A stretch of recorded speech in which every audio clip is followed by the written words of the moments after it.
हिंदू विवाह अधिनियम 1955 की धारा 11 शून्य विवाह का अध्ययन करेंगे।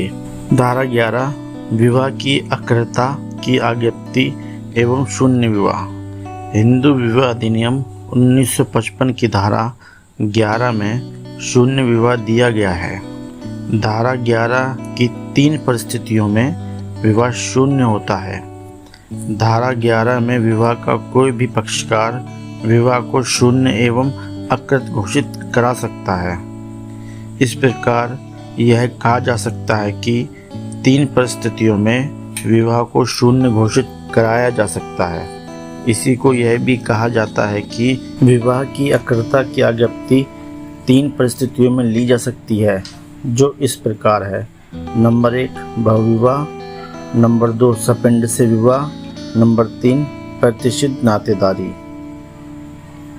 धारा 11 शून्य विवाह इस अधिनियम के प्रारंभ के पश्चात अनुष्ठित किया गया यदि कोई विवाह धारा 5 के खंड 1, 2 और 5 में उल्लिखित शर्तों में से किसी एक का उल्लंघन करता है तो वह अकृत और शून्य होगा और उसमें से किसी भी पक्षकार के द्वारा दूसरे पक्षकार के विरुद्ध पेश की गई याचिका पर अकृतता की आज्ञप्ति द्वारा ऐसा घोषित किया जा सकेगा।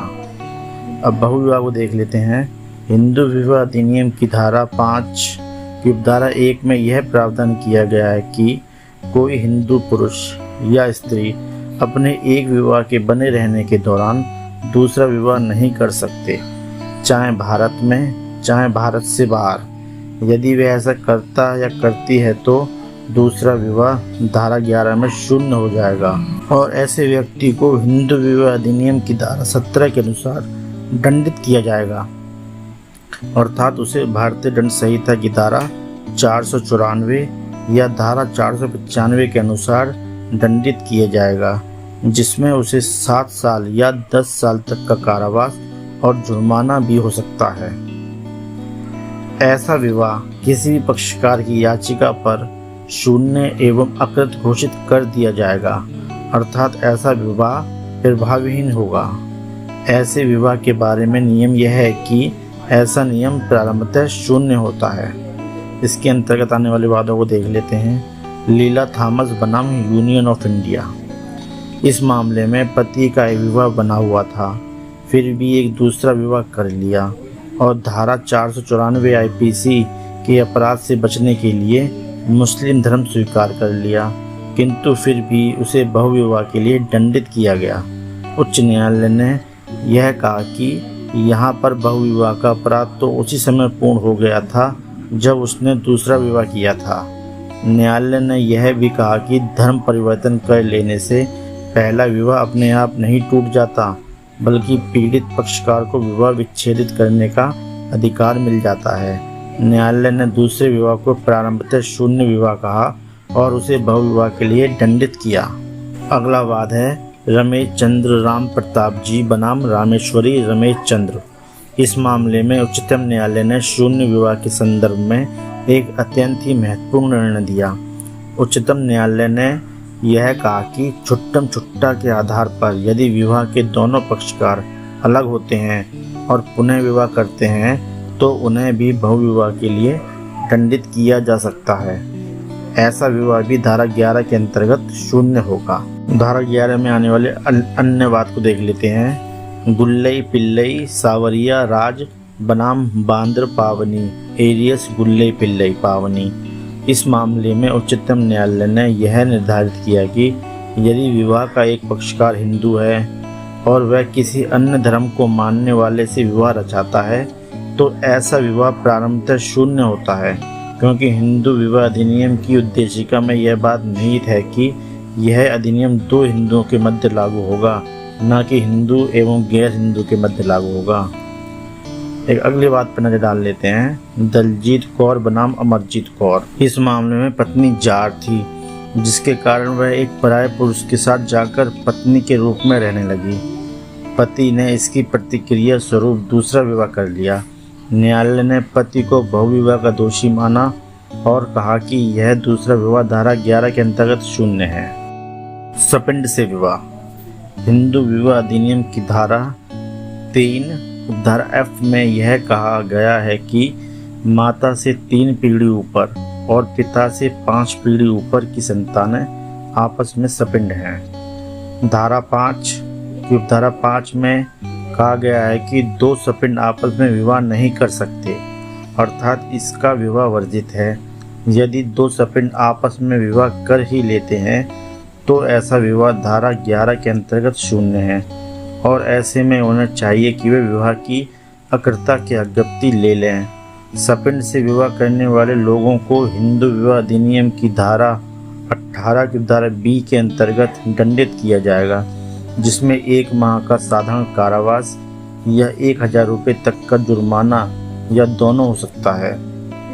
नोट, किंतु ध्यान देने की बात यह है कि यदि किसी हिंदू समाज में सपिंड की प्रथा चली आ रही है और यह प्रथा अति प्राचीन एवं स्मरणाधीन है तो वहाँ पर सपिंड से किया गया विवाह वैध होता है। जैसे मद्रास के कुछ क्षेत्रों में सपिंड से किया गया विवाह वैध है। धारा 11 के अंतर्गत आने वाला तीसरा पॉइंट है प्रतिष्ठित संबंधी से विवाह।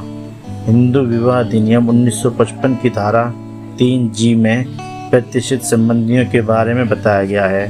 धारा 5 की उपधारा 4 में यह प्रावधान किया गया है कि प्रतिष्ठित संबंधी के साथ विवाह वर्जित है और यदि ऐसा विवाह किया जाएगा तो वैध विवाह धारा 11 में शून्य हो जाएगा और ऐसे व्यक्ति को धारा 18B में दंडित किया जाएगा, जिसमें 1 माह का साधारण कारावास या 1000 रुपये तक का जुर्माना या दोनों हो सकता है।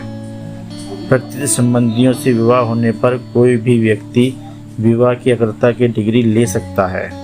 धारा 3G और धारा 5 उपधारा 4 के अंतर्गत आधार पर यह कहा जा सकता है कि कोई भी हिंदू पुरुष निम्न में से किसी भी महिला से विवाह नहीं कर सकता है। भाभी, चाची, मामी या बहन, भतीजी, भांजी या चाचा की लड़की, मामा की लड़की या माता एवं विमाता। इसी प्रकार कोई भी महिला निम्नलिखित पुरुषों से विवाह नहीं कर सकती है।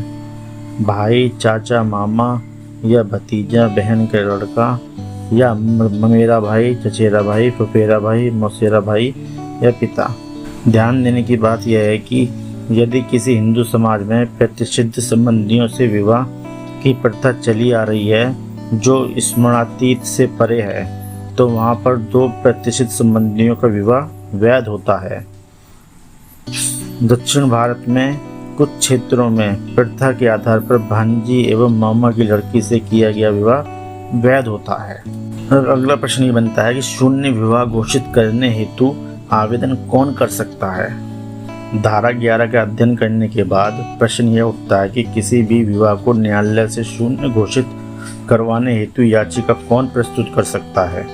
यहाँ केवल विवाह के वास्तविक पक्षकार ही विवाह को अकृत एवं शून्य घोषित कराने का आवेदन उपरोक्त वर्णित आधारों पर कर सकते हैं।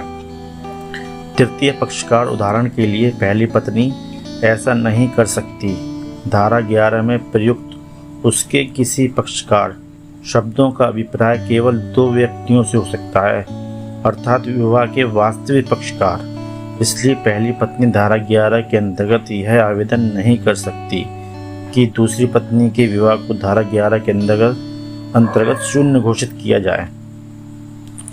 लक्ष्मण अम्माल बनाम रामास्वामी नयकर, इस मामले में स्पष्ट कहा गया है कि किसी भी हिंदू विवाह को शून्य घोषित करवाने हेतु न्यायालय के समक्ष याचिका केवल विवाह के दोनों पक्षकारों में से कोई एक पक्षकार ही कर सकता है। पहली पत्नी द्वारा इस प्रकार की याचिका प्रस्तुत नहीं की जाएगी। पहली पत्नी के पास भारतीय दंड संहिता की धारा 496 के अधीन दंडिक उपचार उपलब्ध हैं। 1976 के विवाह विधि संशोधन अधिनियम के बाद धारा 11 के अंतर्गत याचिका पति या पत्नी के द्वारा ही प्रस्तुत की जाती है जिसके विरुद्ध अनुतोष मांगा गया है। पति या पत्नी होने चाहिए। पति और पत्नी से अलग किसी व्यक्ति द्वारा ऐसी याचिका प्रस्तुत नहीं की जाएगी। यदि किसी एक की मृत्यु हो जाए तो याचिका पोषणीय नहीं है।